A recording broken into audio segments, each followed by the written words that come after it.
নমস্কার, কেমন আছেন সবাই? পিয়ালি লাইফস্টাইলের আরও একটি ব্লগে স্বাগত জানাই। ঘড়িতে এখন 10:40 মতো বাজে, আর এখন থেকে আজকের ব্লগটা স্টার্ট করছি। সকাল থেকে অনেক কাজ চলছিল, যার জন্য আর ব্লগ স্টার্ট করতে পারিনি। এদিকে ভাতটা চাপিয়ে দিয়েছি সকালের কাজ বাজ সেরে, তারপর এদিকে দুধটা নিয়ে এসে এখন গরম করতে বসিয়েছি চিনিকে খাওয়ানোর জন্য। তার আগে সবজিগুলো সব কেটে নিয়েছিলাম, আর এই যে এখানে তিল দিয়ে আর কুঁদরি দিয়ে একটা চচ্চড়ি মতো করছি। জানি না রেসিপিটা, মায়ের কাছ থেকে জেনে করছিলাম। তো আর এদিকে যে সমস্ত সবজি দিয়ে একটা করব ঝোল, আর এদিকে আলুটাকে কেটে রেখেছি। চিনির তো প্রতিদিনই আলু ভাজা চাই, ওই জন্য চিনির জন্য একটু আলু ভাজা করে রেখেছি। আর এদিকে মাছ আর আলু দিয়ে একটা পোস্ত সর্ষে দিয়ে একটা ওই সর্ষে পোস্ত করবো। এই হচ্ছে আজকে রান্নাবান্না। তো রান্নাটা কমপ্লিট হয়ে গেলে আবার আপনাদের সাথে শেয়ার করবো। তো ভাতটা প্রায় হয়ে এসেছে, ভাতটা নামাতে হবে, আর দুধটা গরম করতে বসেছি। এই যে বান্ধবী বাবার সাথে এখন বদমাইশি করছে। তো চিনি এখন বাবার সাথে খেলাধুলো করছে, মানে আমাকে এখনো ডিস্টার্ব করবে না, একদমই বাবাকে নিয়েই ব্যস্ত থাকবে। ওইদিকে গোটা ঘর মই চোখ দিয়ে লিখছে অ আর রসই, যা পাচ্ছে গেট দিয়ে যাচ্ছে।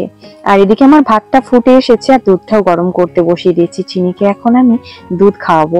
ওকে দুধটা এখন খাইয়ে দিলে ভাতটা মোটামুটি ঠিক টাইমে খেয়ে নেবে। আর এদিকে দুটো কড়া মিলে আমি এখন তরকারিগুলো করে নিচ্ছি। একদিকে আলু ভাজা আর একদিকে সবজির যে ঝোলটা করবো, সবজিটা সিদ্ধ করতে বসিয়ে দিয়েছি। আজকে দীপক গিয়েছিল রোড, সকালে ওকে বলেছিলাম মিয়ামোড় থেকে একটু রেড ভেলভেট কেকটা নিয়ে আসবে। অনেক দিনের ইচ্ছে এই কেকটা খাবো। তো এই রেড ভেলভেট কেকটা আমার এখনো টেস্ট করা হয়নি, জানেন তো। আনতে না আনতে একদমই লোভ সামলাতে পারিনি, সাথে সাথে একটু খেয়ে নিয়েছি। তারপর না আপনাদের সাথে আমি শেয়ার করতে এসেছি। তো এইদিকে ওর বাবাকে একটা কেক আনতে বলেছিলাম, ওর বাবা দুটো নিয়ে এসেছে, কারণ মেয়ের জন্য নিয়ে এসেছে। মেয়ে মনে হয় খাবে না, ওই আমিই খাবো দুটো। তো এই যে এখন কিছুটা খেয়ে নিয়েছি, খেয়ে নিয়ে এখন ফ্রিজের মধ্যে রেখে দিচ্ছি, বাকিটা বিকেলে খাবো। আর ওর মেয়ে এখন দেখলে না আড়ি করবে নষ্ট করার জন্য, খাবে না কিন্তু নষ্ট করতে হবে। আর এদিকে সবজির ঝোলটা মশলা কষিয়ে তারপরে তুলে দিয়েছি, আর এদিকে সাইডে মাছটাও ভাজতে বসিয়ে দিয়েছি। মাছের আলুর তরকারিটা করবো, সবজির ঝোলটা হয়েই গেছে। মাছের আলুর তরকারিটা হলেই মোটামুটি আমার রান্নাটা কমপ্লিট হয়ে যাবে।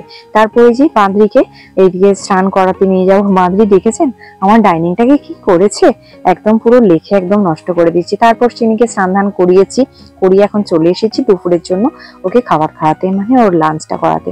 এদিকে সমস্ত সবজির ঝোলটা দিয়ে ভাতটা মেখে নিয়েছি, মাছটা ছাড়িয়ে নিয়েছি, আর আলু ভাজা, ব্যাস এই হলেই ও খেয়ে নেবে। তো এখন সবাইকে খাওয়া দাওয়া কমপ্লিট করে দিয়েছি, বাচ্চা ঘড়িতে দুটো। তো এখন আমি নিজে খেতে বসেছি। আমার রূপটা হয়েছে কেমন দেখেছেন, পুরো রোদে কালো হয়ে গেছে, মুখে ব্রণ বেরিয়ে গেছে। তো যাই হোক, বেশি বক বক করছি, আর আজকের মেনুটা আরো একবার আপনাদের সাথে শেয়ার করে ফেলি। এদিকে হয়েছিল সবজির ঝোল, আর ওর পাপার খুব খিদে পেয়েছিল, যার জন্য ওর পাপা খেয়ে নিয়েছিল। আর এই যে আলু ভাজা, আর ওই কুঁদরি দিয়ে আর ওই তিল দিয়ে ভাজা একটা, আর এইদিকে মাছের তরকারি। তো চলুন খাওয়া দাওয়া কমপ্লিট করে নিয়েছি। আর এখন হচ্ছে বিকেলবেলায় আমি চিনিকে কি খাওয়াই আজকে সবটাই আপনাদেরকে শেয়ার করি। বিকেল ওই 5:30 মতো বাজছে, আর চিনিকে এই ছোট্ট গ্লাসটাই করে 1 গ্লাস দুধ খাওয়াবো, জানি না কখন খাবে। তো এখন আমরা ছাদে চলে এসেছি, চিনিকে খাওয়াতে যে কতক্ষণ লাগবে জানি না। দুটো বিস্কুট আর ওই 1 গ্লাস দুধ নিয়ে এসেছি। আর পড়ন্ত বিকেলের সূর্যটা কি দারুণ লাগছে দেখুন, অপরূপ লাগছে তাই না? খুব সুন্দর লাগছে বিকেলের এই পড়ন্ত সূর্যটা অস্ত যাচ্ছে, বেশ ভালো লাগছে। আর চিনি এই যে দাঁড়িয়ে রয়েছে হাতে দুটো বিস্কুট নিয়ে, জানিও খাবে না বিস্কুট গুলো, তাও নিয়ে এসেছি। মাম্মা দেখো আমার দিকে তাকাও একবার, দেখো ও মাম্মা দেখো, তাড়াতাড়ি খেয়ে নেবে, দেখো আমার দিকে, তাড়াতাড়ি খেয়ে নেবে, হ্যাঁ তাড়াতাড়ি খেয়ে নেবে মাম্মা, আমার দিকে ঘুরে দেখো, তাড়াতাড়ি খেয়ে নেবে। আচ্ছা মা একটা নাচ দেখাও তো ময়না গানে, ময়না ময়না না তা না না তা না না না তা না না তা না না না, নাচটা দেখাও তো কেমন করে নাচ হয়। তা না না না না না না তা না না না না না না, মুয়ে মুয়ে মুয়ে মুয়ে মুয়ে মুয়ে মুয়ে মুয়ে, ওই চিনি মুয়ে মুয়ে গানে নাচটা করো, ময়না ময়না। উঠে দাঁড়াও, উঠে দাঁড়াও, চলো খেয়ে নাও। হুস, কি হুস করছো বাবা, এগুলা হুস করছো, করে দাও হুস। এই হুশ করো, করো হুশ, হুশ। ও হুশ না, চলো খেয়ে নেবে, চলো এবারে অনেক হয়েছে, চলো এবার খেয়ে নাও। বিস্কুটটাকে এখানে রেখে দিয়েছি। তো এখন ঘড়িতে ওই সন্ধ্যে 7:30টার মতো বাজে, আর চলে এসেছি আমি রান্নাঘরে চিনির জন্য খাবার বানাতে। যেহেতু আমাদের দুপুরের জল দেওয়া ভাত রয়েছে, যার জন্য আমাদের জন্য ভাত করতে হবে না, চিনির জন্য একটু ভাত করব। চিনিকে এখন রাত্রের দিকে আমি ভাতই খাওয়াই, আর ওই জন্য 2টি চাল নিয়ে নিয়েছি আর আলু সেদ্ধ করে নেবো প্রেসার কুকারে।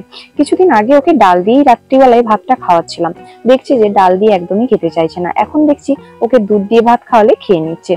বেশ, আমারও সমস্যা নেই, ডাল করতে হচ্ছে না, দুধ দিয়ে ভাতটাও খেয়ে নিচ্ছে। তো চলুন, এই যে ভাতটা এখন বসিয়ে দিচ্ছি প্রেসার কুকারে করে, ওই 3-4টে সিটি পড়বে, তাহলেই হয়ে যাবে। আর আজকে সারাদিনে চিনি কি কি খেলো সবটাই তো আপনাদের সাথে শেয়ার করলাম। এখন ভাতটা বসিয়ে ফাঁকে গিয়ে একটু রেস্ট নেবো, প্রচন্ড গরম, একদমই বুঝতে পারছি না। এখন সিটিটা যখন পড়বে তখন এসে আবার গ্যাসটা অফ করে দিয়ে যাব, তারপর আবার ফ্যানটা গড়িয়ে নেব। আর এই যে এইভাবে আমি প্রেসার কুকারের ফ্যানটা গড়িয়ে নিই। জানেন তো, আমি আগে একদমই পারতাম না ফ্যান গড়াতে, তারপর একটা বান্ধবীর কাছে শিখে নিয়েছি। এই যে রাত্রিবেলায় ওর পাপা গরম গরম রসগোল্লা নিয়ে এসেছে, বেশ ভালো লাগে আমার খেতে। আমার তো দেখে একদমই লোভ সামলাতে পারছি না, ভাবছি একটা খেয়ে নিই। তো তারপর চিনিকে খাওয়া দাওয়া কমপ্লিট করিয়েছি, আর সেটা আপনাদের সাথে শেয়ার করিনি আজকে। আর তারপর ওকে খাওয়া দাওয়া কমপ্লিট করে ঘুম পাড়িয়ে দিয়েছি, আজকেও তাড়াতাড়ি ঘুমিয়ে গেছে। তো তারপর আমরা ভাবলাম যে এখন আমরা খাওয়া দাওয়াটা সেরে নিই। আর ওইদিকে আলু সেদ্ধটাও আমি মেখে নিয়েছি, আর একটা ডিম ভেজে নিচ্ছি। আজকে রাতের এটাই আমাদের খাবার মেনু, ডিম সেদ্ধ আর আলু ভাজা। আলু ভাজা আর ডিম সেদ্ধ দিয়ে ভাত খেতে কিন্তু ভীষণই ভালো লাগে। আপনাদের কেমন লাগে অবশ্যই কিন্তু কমেন্ট করে জানাতে ভুলবেন না। ভালো লাগলে লাইক করে দেবেন। আর আজকের ভিডিওটা কিন্তু বেশি বড় করব না, এখানেই ভিডিওটা শেষ করব। আজকের ভিডিওটি কেমন লাগলো অবশ্যই কমেন্ট করে জানাতে ভুলবেন না। ভালো লাগলে একটা লাইক দিয়ে দেবেন। নতুন বন্ধুরা অবশ্যই চ্যানেলটিকে সাবস্ক্রাইব করে পাশে থাকবেন, সাথে কিন্তু বেল বাটনটি বাজিয়ে দিবেন। চলুন খাওয়া দাওয়াটা সেরে নিই, অনেকটাই রাত হয়ে গেল। সবাই ভালো থাকবেন, সুস্থ থাকবেন, দেখা হবে খুব তাড়াতাড়ি নতুন আরো একটা ব্লগের সাথে।